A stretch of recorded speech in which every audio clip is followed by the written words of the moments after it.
What is going on, everybody? Welcome to another video. Thank you for joining. Let's go ahead and get into this fly. So to start off, we've just got a size 14. This is a Daiichi. It's a nymph hook, barbless. It's got a 2 extra long length of a shank, and then for the bead we've just got a tungsten 3.2 millimeter, and this is in silver. So let's get it rolling. We've just got some UTC 70 in burgundy. Start this guy off. Go ahead and lay some thread down.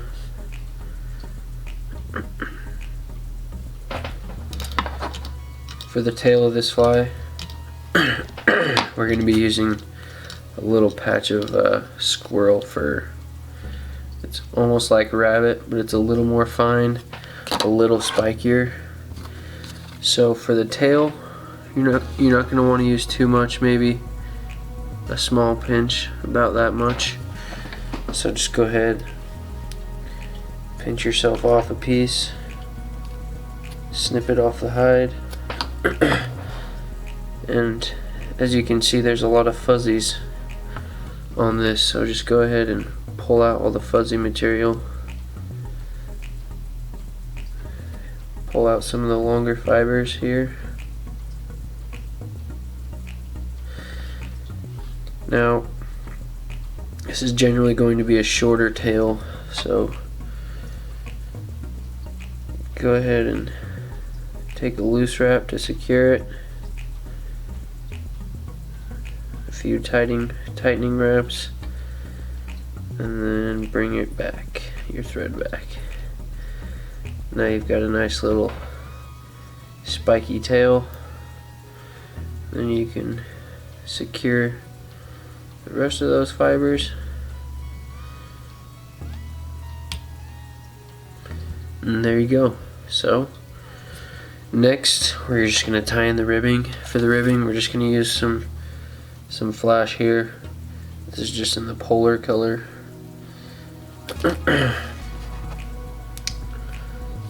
So go ahead and tie that in.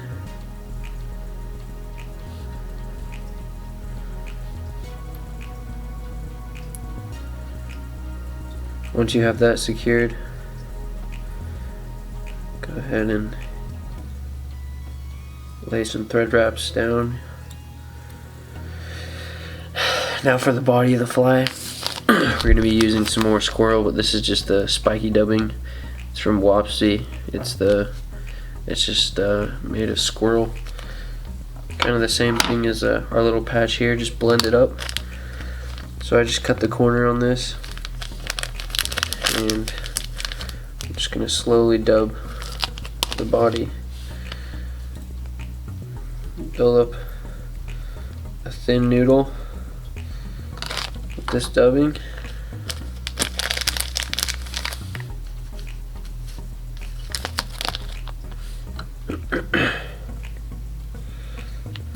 And this stuff is really buggy, which is why I really like it. So once you have your noodle, go ahead and start wrapping the body.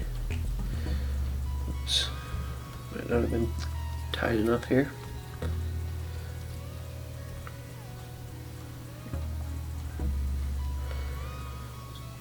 Okay, take it all the way up to behind the bead.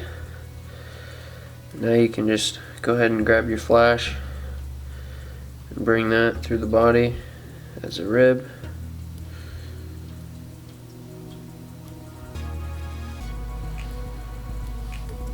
Catch that with your thread. A few wraps to secure it.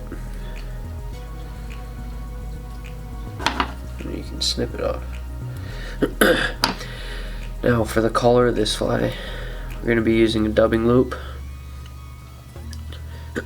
And in that dubbing loop is going to be some more of this squirrel fur off of this little pelt. So go ahead and make yourself a little dubbing loop. Got my little Stonfo dubbing spinner, works great.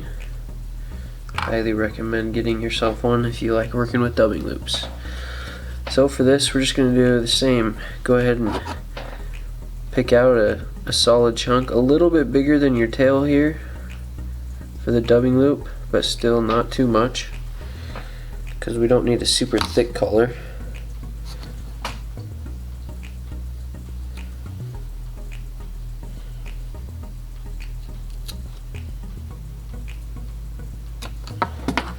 So once you've cut out your piece, clean out all the fuzzy material, and then go ahead and grab your dubbing loop, and you're going to want to stick the tips in first here. And the nice thing about this Stonfo is once I get them in, I can pinch this down and it'll secure those fibers, and then I can kind of pull them apart, make sure that they're nice and snug, and go ahead and give it a spin.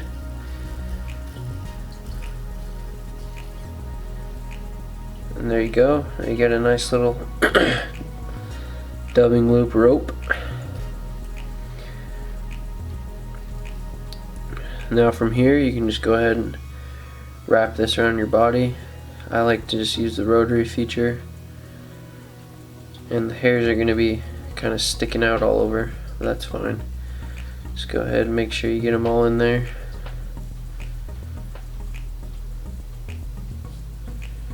And then grab your thread, capture the dubbing loop, pull some of those fibers back, and you can come in here, snip off your loop. And now just go ahead and pull as many of those fibers back as you can, and just build yourself a nice little hot spot collar with your thread.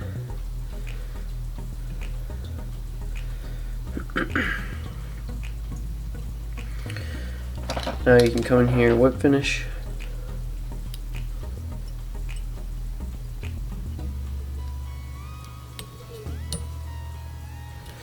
Secure that. You can come in here and clean up any stragglers, bring those back, and then just to finish it I like to put in some resin. This is just the Loon Flow resin.